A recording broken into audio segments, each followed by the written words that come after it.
Welcome again all of you. तो आज हम लोग क्लास 10th का सिविक्स सोशल साइंस का सिविक्स के पार्ट का चैप्टर 1 पावर एंड शेयरिंग पढ़ने जाएंगे। ठीक है, पावर शेयरिंग क्या होता है तो वो समझेंगे कि किस तरह से पावर शेयरिंग किया जाता है किसी भी संस्था में, किसी भी ऑर्गेनाइजेशन में, या हमारे कंट्री में यदि पावर शेयरिंग है तो किस तरह से है। तो हमारे कंट्री का तो जो भी ऑर्गन्स पे पावर शेयरिंग है तो क्या है, जुडिशरी है, लेजिस्लेटिव है, एग्जीक्यूटिव है, इस तरह से हमारा क्या है कि पावर शेयरिंग है। तो इस चैप्टर में हम लोग पढ़ेंगे क्या क्या, कौन कौन सा टॉपिक देखेंगे। तो सबसे पहले देखेंगे क्या, स्टोरी ऑफ बेल्जियम। एक कंट्री है बेल्जियम, उसका स्टोरी देखेंगे, क्या वहाँ का पॉलिटिकल सिस्टम है, किस तरह से वहाँ पर पावर शेयर किया जाता है। फिर देखेंगे क्या, story of Sri Lanka. Story of Sri Lanka, Sri Lanka जानते हैं हमारा नेबरिंग कंट्री है, तो इसके बारे में हम देखेंगे। फिर देखेंगे क्या कि श्रीलंका में जो मेजोरिटेरियनिज्म है, ठीक है, बहुसंख्यक जिसका है पॉपुलेशन, वो कौन है। फिर अब उसके बाद देखेंगे एकोमोडेशन इन बेल्जियम का, देखेंगे किस तरह का वहाँ कॉन्स्टिट्यूशन है, ठीक है। और फिर क्या करेंगे हम लोग, श्रीलंका का पॉलिटिकल सिस्टम और बेल्जियम का पॉलिटिकल सिस्टम को क्या करेंगे, कंपेयर करेंगे, दोनों का देखेंगे क्या कि किस तरह से पावर शेयरिंग बेल्जियम में है और किस तरह से श्रीलंका में हो रहा पावर शेयरिंग। उसके बाद देखेंगे कि ये पावर शेयरिंग क्यों ज़रूरी है, क्यों डिजायरेबल है power sharing. Without power sharing जो है क्या हो सकता है यदि पावर शेयरिंग नहीं रहेगा किसी भी गवर्नमेंट में, वो चीज़ देखेंगे। और उसके बाद क्या देखेंगे कि कितने फॉर्म्स का पावर शेयरिंग होता है इस चैप्टर में। तो शुरुआत करते हैं कि बेल्जियम के बारे में देखते हैं कि बेल्जियम जो है यूरोप में बसा हुआ एक देश है, क्योंकि यहाँ पे हम लोग देख सकते हैं यूरोप, और यूरोप में फ्रांस के ऊपर, ठीक है, फ्रांस और जर्मनी के ये जो बीच में जो एक देश है वो क्या है, वो बेल्जियम देश है। जैसा कि यहाँ पे हम लोग देख सकते हैं फ्रांस और यहाँ जर्मनी के बीच में का है वो देश।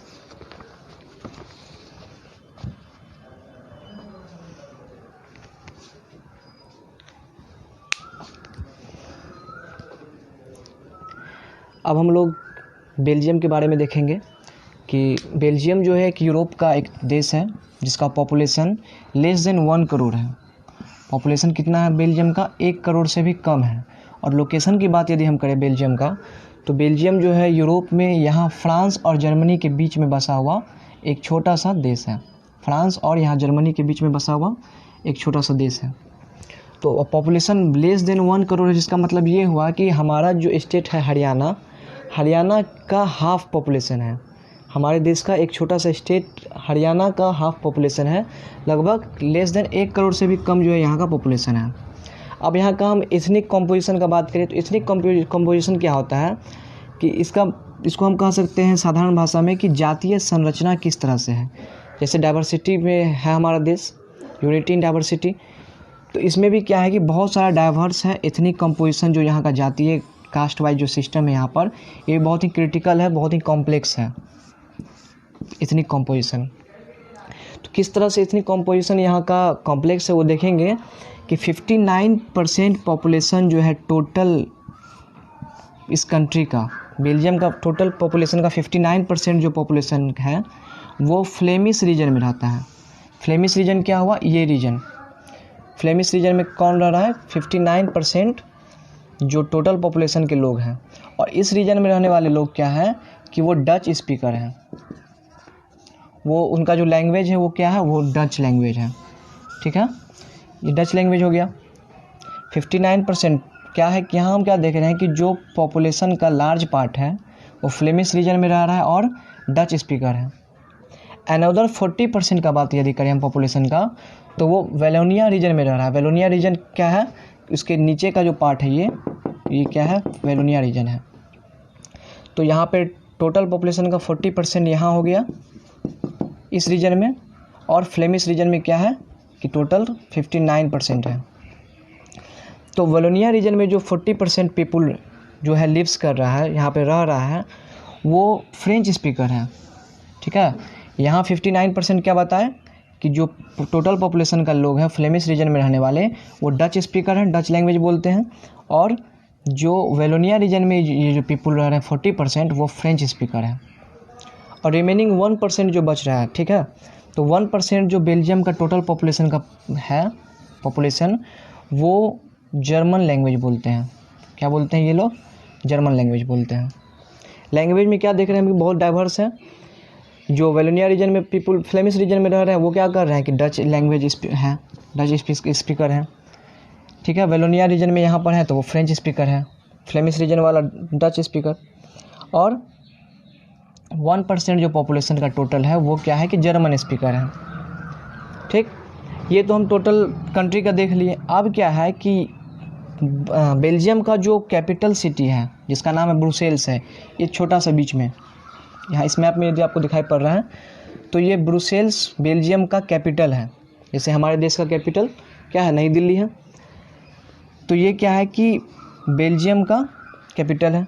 तो कैपिटल में रहने वाले जो पॉपुलेशन है टोटल, सिर्फ कैपिटल में रहने वाले पॉपुलेशन का बात करें तो 80% जो ब्रुसेल्स में लोग रह रहे हैं, बेल्जियम का कैपिटल ब्रुसेल्स में, वो 80% फ्रेंच स्पीकर हैं, फ्रेंच स्पीक बोलते हैं, ठीक है। पूरा कंट्री का बात यहाँ किए तो 40%, पूरा होल कंट्री का 40% पॉपुलेशन जो है वो फ्रेंच स्पीकर है। लेकिन यहाँ पे क्या देख रहे हैं हम कि ये जो कैपिटल सिटी ब्रुसेल्स है, यहाँ का 80% लार्ज पॉपुलेशन जो है वो फ्रेंच स्पीकर है, ठीक है।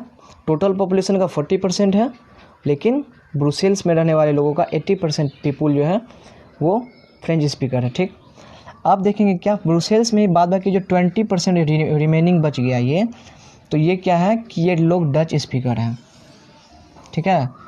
और हमेशा इन लोगों के बीच, चूँकि ब्रुसेल्स में कैपिटल सिटी है तो ज़्यादा प्रभाव क्या होगा इन लोगों का होगा फ्रेंच स्पीकर का। तो फ्रेंच स्पीकर में क्या है कि जो फ्रेंच स्पीकर हैं, ठीक है, तो चूँकि ये ब्रुसेल्स में जो है मेजॉरिटी में है फ्रेंच स्पीकर, तो ये क्या होता है कि ये रिच है फ्रेंच स्पीकर जो ब्रुसेल्स में है, रिच के साथ साथ पावरफुल भी है। तो इसी बात से जो है डच स्पीकर को फ्रेंच स्पीकर से क्या है हमेशा ये एंग्री रहता है, और दोनों के बीच क्या होता था कि कन्फ्लिक्ट अक्सर चलता है। क्यों? क्योंकि पॉपुलेशन ज़्यादा है तो इकोनॉमिक डेवलपमेंट का जो भी काम होगा उसमें सबसे ज़्यादा शेयरिंग किसका हो जाएगा? फ्रेंच स्पीकर का। 80% यहाँ पर है इनका पॉपुलेशन ब्रुसेल्स में। एजुकेशन का शेयर का बात करें तो यहाँ पर भी क्या होगा कि ज़्यादा से ज़्यादा फ़ायदा ये लोग ब्रुसेल्स में रहने वाले फ्रेंच स्पीकर उठाएंगे।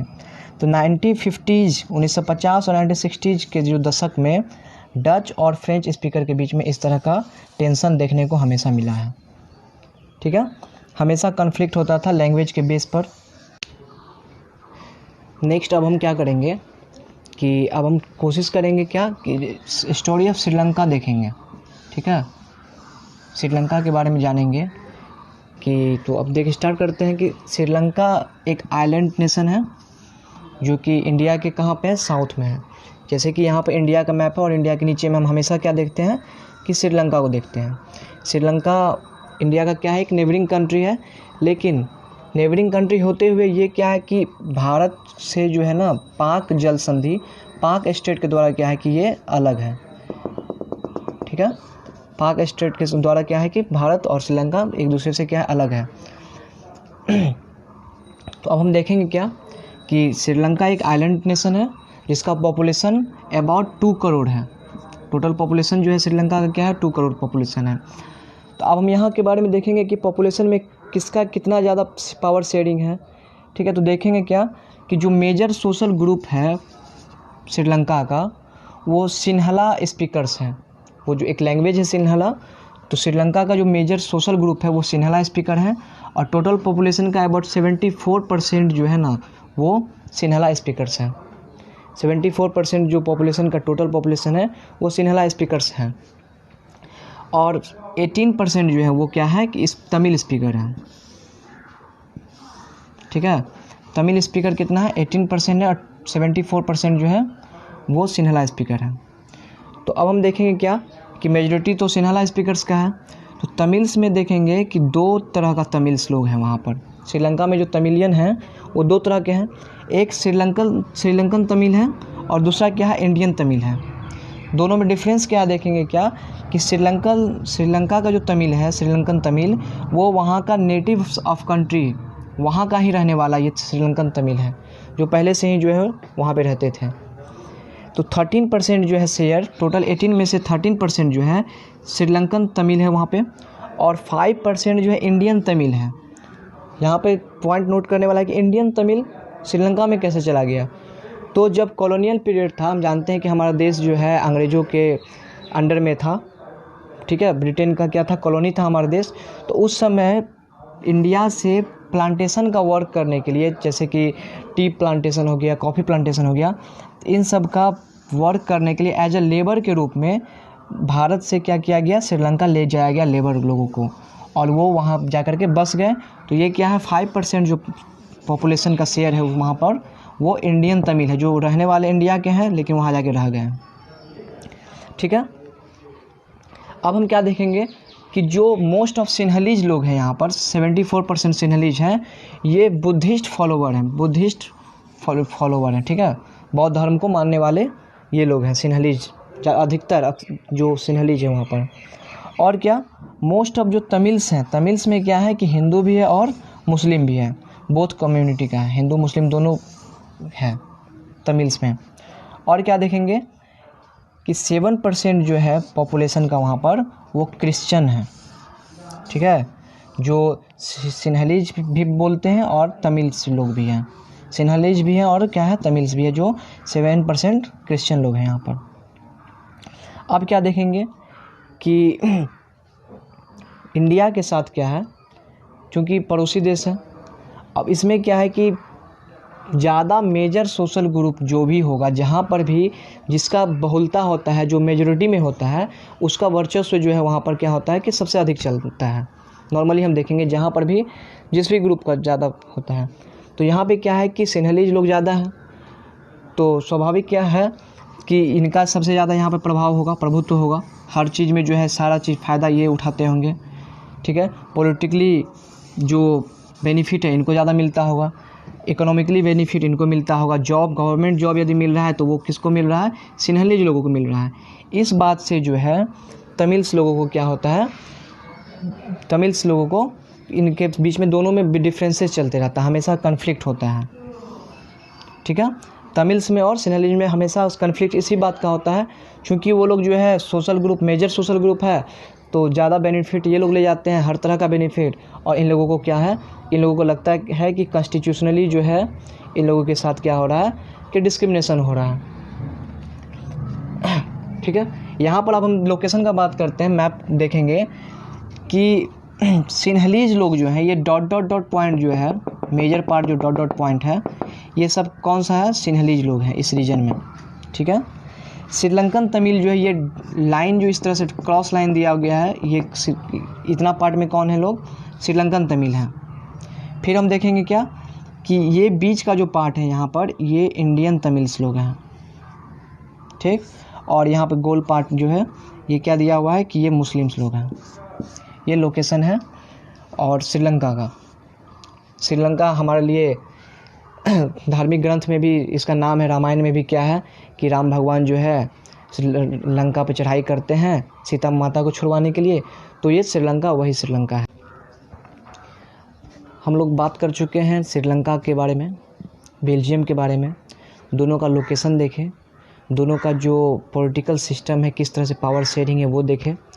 तो यहाँ पर एक क्वेश्चन एराइज होना चाहिए हम लोगों के मन में कि कन्फ्लिक्ट जो है, जो सिविल वार का सिचुएशन आया वो श्रीलंका में आया, बेल्जियम में कहीं तो ऐसा नहीं अभी तक हम लोग पढ़े कि बेल्जियम में भी डिफरेंसेस था, फ्रेंच स्पीकर का डिफरेंसेस था, डच स्पीकर का डिफरेंसेस था, तो बेल्जियम में क्यों नहीं सिविल वार जैसा सिचुएशन क्रिएट हुआ, या बेल्जियम में कन्फ्लिक्ट क्यों नहीं हुआ लोगों के बीच में।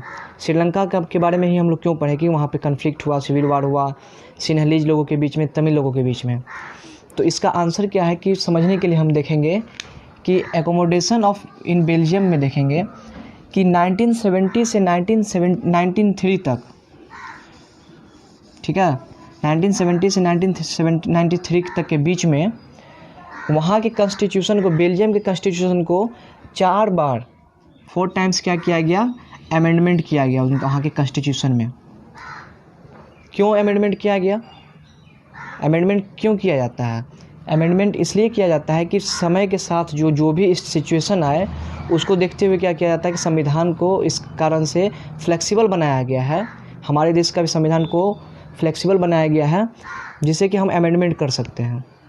ठीक है, तो 4 टाइम्स अमेंडमेंट किया गया और इसका मेन रीज़न ये था कि वहाँ जो भी पीपल रह रहे हैं उन सभी लोगों को क्या मिले, इक्वालिटी मिले, everyone live together without any conflict, बिना किसी मतभेद के, बिना किसी वार के, सिविल वार के बेल्जियम के जो पीपल हैं वो एक साथ रहे। वहाँ का गवर्नमेंट स्टेबल रहेगा और जिस देश का गवर्नमेंट स्टेबल रहता है उस देश का क्या है कि डेवलपमेंट बहुत ही फास्ट होता है। ठीक है, तो 4 टाइम्स कॉन्स्टिट्यूशन में अमेंडमेंट इसीलिए किया गया कि वहाँ के ऑल पीपल को इक्वालिटी मिले, हर चीज़ में इक्वल प्रोपोर्शनल मिले, इक्वल प्रोपोर्शनल शेयर मिले और every people live together with peaceful mind. Next क्या देखते हैं, तो इस तरह का जो कॉन्स्टिट्यूशन को अमेंडमेंट किया गया तो आखिर कौन सा पॉलिसी, कौन सा मॉडल है बेल्जियम का मॉडल। हम जानते हैं कि बेल्जियम का मॉडल जो है बहुत ही फेमस मॉडल है। इस तरह का एक छोटा सा देश होने के बावजूद भी एक ऐसा मॉडल ये अपनाया जो वहाँ के इतने ज़्यादा डिफरेंसेस होने के बाद भी क्या है कि कन्फ्लिक्ट अराइज नहीं होता है। तो हम लोग देखेंगे क्या कि कॉन्स्टिट्यूशनल जो अमेंडमेंट हुआ तो वहाँ पे कॉन्स्टिट्यूशन में प्रिस्क्राइब किया गया कि सेंट्रल गवर्नमेंट में जो केंद्र सरकार है, जो सेंट्रल गवर्नमेंट है, वहाँ पर इक्वल पार्टिसिपेशन होगा।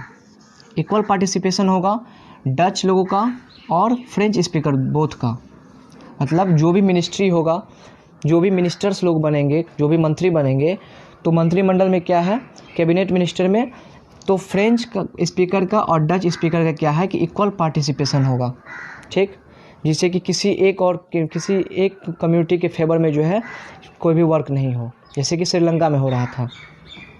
सेकेंड देखेंगे कि जो भी मेनी पावर्स है वो सेंट्रल गवर्नमेंट का मेनी पावर्स को स्टेट गवर्नमेंट्स के बीच में बांट दिया गया है और रीजनल गवर्नमेंट के बीच में क्या किया गया है, बांट दिया गया है। ठीक, अब हम यहाँ देखेंगे क्या कि बेल्जियम में जो पावर शेयरिंग है वो सेंट्रल गवर्नमेंट का पावर शेयरिंग है, स्टेट गवर्नमेंट का है और एक थर्ड फॉर्म क्या है कि यहाँ पर कम्युनिटी गवर्नमेंट है। ठीक है, सेंट्रल गवर्नमेंट, स्टेट गवर्नमेंट और क्या है यहाँ पर कम्युनिटी गवर्नमेंट में पावर को शेयर किया गया है। तो स्टेट गवर्नमेंट को, सेंट्रल गवर्नमेंट का पावर को स्टेट गवर्नमेंट को दे दिया गया है और दोनों रीजन को इक्वल बांट दिया गया। अब देखेंगे क्या हम कि वहाँ का जो कैपिटल सिटी ब्रुसेल्स था, तो ब्रुसेल्स में क्या किया गया कि वहाँ का पॉपुलेशन सिस्टम अलग था वहाँ के लोगों का, तो सेपरेट गवर्नमेंट कर दिया गया है ब्रुसेल्स का। ठीक है, जहाँ पर कम्युनिटीज़, सारे कम्युनिटी को क्या किया गया, इक्वल रिप्रेजेंटेशन मिला है। जिसका जितना पॉपुलेशन है उसको उतना जाकर के वहाँ पर रिप्रेजेंटेशन करने का मौका मिला है। कॉन्स्टिट्यूशन में ऐसा प्रिस्क्राइब किया गया ये सारा चीज़। और क्या है कि एक और प्रोविज़न किया गया कि community government elected by people belonging to one language community which has the power regarding cultural, educational and language related. यहाँ पर क्या बात कर रहा है कि जो कम्युनिटी गवर्नमेंट इलेक्टेड किया जाएगा तो वन लैंग्वेज के लोगों के द्वारा, वन लैंग्वेज के पॉपुलेशन के द्वारा ही वो जो कम्युनिटी गवर्नमेंट इलेक्ट किया जाएगा। जिससे होगा क्या कि ये कम्युनिटी गवर्नमेंट इनके कल्चर को समझेगा। ठीक है, इनके लैंग्वेज को क्या करेगा, समझेगा, इसके लैंग्वेज को के फेवर में भी रहेगा और कल्चरल, एजुकेशनल जो भी पावर शेयरिंग है इन लोगों को इक्वल प्रोपोर्शनल में मिलेगा। तो ये बेल्जियम का एक मॉडल था, जो कि मॉडल इस तरह का कोई भी मॉडल श्रीलंका में नहीं अपनाया गया, जिससे कि वहाँ कन्फ्लिक्ट का एराइज होता था अक्सर। और बेल्जियम में इस तरह का जो मॉडल जो है को क्या किया गया, फॉलो किया गया है। तो अब देखेंगे क्या हम लोग कि पावर शेयरिंग जो है ये क्यों नेसेसरी है। ठीक है, या why power sharing is desirable in any democratic government. किसी भी डेमोक्रेटिक गवर्नमेंट में जो है पावर शेयरिंग क्यों डिजायरेबल है, इस बात को देखेंगे। तो सबसे पहले हम लोग देखें, जिस तरह से बेल्जियम का स्टोरी देखे, श्रीलंका का स्टोरी देखे, बेल्जियम का मॉडल देखे, श्रीलंका का सिविल वार का जो सिचुएशन क्रिएट हुआ वो चीज़ देखे। तो ये क्या करता है कि पावर शेयरिंग जो है किसी भी गवर्नमेंट में कन्फ्लिक्ट, सोशल जो डिफरेंट सोशल ग्रुप्स के बीच में क्या है कि कन्फ्लिक्ट के पॉसिबिलिटी को रिड्यूस करता है। क्या करता है कि पॉसिबिलिटी जो कन्फ्लिक्ट का वहाँ पे अराइज होगा उसको क्या करेगा, रिड्यूस करेगा डिफरेंट सोशल ग्रुप्स के बीच में। ठीक। जिस तरह से बेल्जियम मॉडल एक बहुत ही अच्छा मॉडल था, तो आइडल मॉडल था, तो उसमें क्या देखे क्या कि वहाँ पर सोशल ग्रुप्स में कन्फ्लिक्ट बहुत कम हो रहा था। और ये किसी भी डेमोक्रेटिक का स्पिरिट है, स्पिरिट ऑफ डेमोक्रेटिक हम बोलेंगे पावर शेयरिंग को, क्योंकि without power sharing democratic government जो है डेमोक्रेटिक नहीं रह पाएगा। जिस तरह से श्रीलंका का हम लोग एग्जांपल देखें। अब देखेंगे क्या हम कि पावर शेयरिंग का कितना फॉर्म है आखिर, ठीक है, कितना रूप है पावर शेयरिंग का, किस किस तरह से पावर शेयरिंग किया जाता है। तो हम लोग देखेंगे क्या कि horizontal distribution of power sharing जो है, इसमें क्या होता है कि अलग अलग डिफरेंट के जो ऑर्गेन हैं एक ही लेवल पर आकर के अपने कंट्री में क्या करते हैं कि रूल करते हैं, ठीक है। और जिस तरह से हमारे देश का बात करेंगे तो हमारे देश में हॉरिजॉन्टल डिस्ट्रीब्यूशन है पावर शेयरिंग का, लेजिस्लेचर है, एग्जीक्यूटिव है और जुडिशरी है। ये तीनों का एक ही लेवल का पावर है, कोई किसी का पावर किसी से कम नहीं है। लेजिस्लेचर जो है, जिसको हम क्या बोल सकते हैं, जो कानून बनाता है संसद है। एग्जीक्यूटिव कार्यकारी समिति हो गया, जिसमें कि प्रधानमंत्री और इसका जो कैबिनेट मिनिस्टर टोटल है। जुडिशरी क्या हुआ, जो भी न्यायिक प्रक्रिया है, सुप्रीम कोर्ट, हाई कोर्ट, ये सब जो है जुडिशरी के अंडर में आता है। तो तीनों का लेवल एक ही लेवल है, और इस कारण से इसको क्या बोलते हैं हम लोग, हॉरिजॉन्टल डिस्ट्रीब्यूशन बोलते हैं। तो हमारे देश में इस तरह का डिस्ट्रीब्यूशन है, लेजिस्लेचर, एग्जीक्यूटिव और जुडिशरी लेवल पर है। इसके अलावा क्या है कि एक गवर्नमेंट का पावर शेयरिंग का फॉर्म है फेडरल गवर्नमेंट पावर शेयरिंग। इसको हम लोग vertical distribution of power sharing भी बोल सकते हैं फेडरल गवर्नमेंट को। ये गवर्नमेंट अमेरिका में है। इसमें क्या होता है कि पूरा इंटायर कंट्री के लिए जो है ना एक सेंट्रल गवर्नमेंट है, जनरल सेंट्रल गवर्नमेंट जो है वो पूरा इंटायर कंट्री के लिए है, और डिफरेंट रीजन का डिफरेंट रीजन लेवल पर क्या है, रीजनल लेवल पर या प्रोविंशियल लेवल पे क्या है कि वहाँ का अलग सरकार है। एक गवर्नमेंट क्या हुआ कि होल कंट्री के लिए हो गया, जैसे अमेरिका में है। अमेरिका का जो टोटल अमेरिका के लिए है वो एक गवर्नमेंट है, सेंट्रल गवर्नमेंट। और डिफरेंट स्टेट्स में क्या है कि वहाँ का अलग गवर्नमेंट है। सबका पावर क्या है कि लगभग इक्वल पावर है। इसमें क्या है कि कन्फ्लिक्ट होने का कोई बात नहीं है। तो ये फेडरल गवर्नमेंट हो गया। इसके अलावा हम लोग देखें कहाँ पर, बेल्जियम का मॉडल से हम लोग क्या देखें कि एक कम्युनिटी गवर्नमेंट भी होता है, जिसमें डिफरेंट कम्युनिटीज़ के लेवल पर उनके लैंग्वेज जो वो बोलते हैं उस लेवल पर, जो कल्चर है उनका उस लेवल पर, ठीक है, तो उसके अनुसार भी एक गवर्नमेंट का फॉर्म क्या है, ये कम्युनिटी गवर्नमेंट का पावर शेयरिंग है। इसके बाद अब हम लास्ट में हम क्या देखेंगे कि इन सभी गवर्नमेंट के बाद प्रेशराइज्ड ग्रुप भी कुछ होता है। प्रेशराइज्ड ग्रुप जैसे कि हमारे देश में डिफरेंट पॉलिटिकल पार्टी है। तो पॉलिटिकल पार्टी क्या करता है कि और ऑर्गेनाइजेशन है, ठीक है, तो कुछ मूवमेंट चलता है, बहुत सारा मूवमेंट चल रहा है। तो ये प्रेशराइज्ड ग्रुप क्या करता है कि गवर्नमेंट पर प्रेशर दे के रखता है कि आप जो है काम कीजिए, फेयरली वर्क कीजिए, ठीक है, किसी के साथ जो है अनइक्वालिटी का बिहेव नहीं होना चाहिए, किसी भी कम्युनिटी के साथ, ठीक। और प्रेशराइज्ड ग्रुप के प्रेशर के कारण ही क्या होता है कि गवर्नमेंट जो है कोई भी ऐसा फैसला नहीं ले सकता है जिससे कि गवर्नमेंट में क्या हो कि आपस में कन्फ्लिक्ट एराइज हो। तो क्या बोलेंगे इसको, प्रेशराइज्ड ग्रुप। और प्रेशराइज्ड ग्रुप होना किसी भी डेमोक्रेटिक कंट्री के लिए ज़रूरी भी है। नहीं तो क्या होगा कि एक गवर्नमेंट फॉर्म हुआ और उसका मन में बस ये हो गया क्या कि अब उसका ही गवर्नमेंट हो गया, अब वो गवर्नमेंट कभी नहीं बदल सकता है। तो इसमें प्रेशराइज्ड ग्रुप के कारण क्या होता है कि गवर्नमेंट के मन में कहीं ना कहीं रहता है कि यदि वो ठीक से काम वर्क नहीं करेगा अपने सिटीजन के लिए, तो क्या होगा कि सिटीजन आने वाले इलेक्शन में क्या है कि अपने वोट के द्वारा उस गवर्नमेंट को चेंज भी कर सकता है। तो डेमोक्रेटिक हमारा कंट्री है, और हम जानते हैं कि वर्ल्ड का सबसे बड़ा डेमोक्रेटिक कंट्री जो है हमारा इंडिया ही है। तो यहाँ पर बहुत ही अच्छा सिस्टम देखने को मिलता है। बहुत कम ऐसा सिचुएशन आता है जहाँ पर कन्फ्लिक्ट एराइज होता है। डेमोक्रेटिक कंट्री नहीं रहता तो इतना डाइवर्स है हमारा देश, लैंग्वेज के ऊपर में, रीजनल के ऊपर में, हर तरह से इतना डाइवर्स है लोग, ठीक है। तो डाइवर्सिटी के कारण क्या होता है कि हमारे देश में आए दिन कुछ न कुछ कहीं ना कहीं कन्फ्लिक्ट एराइज होते रहता है। डाइवर्सिटी इतना है हमारे देश में, लेकिन चूँकि डाइवर्सिटी के साथ साथ हमारा देश एक डेमोक्रेटिक देश है, और यहाँ पर पावर शेयरिंग लेजिस्लेटिव में, एग्जीक्यूटिव में, जुडिशरी के रूप में है, तो कन्फ्लिक्ट बहुत ही कम देखने को मिलता है। तो इस चैप्टर में आज इतना ही।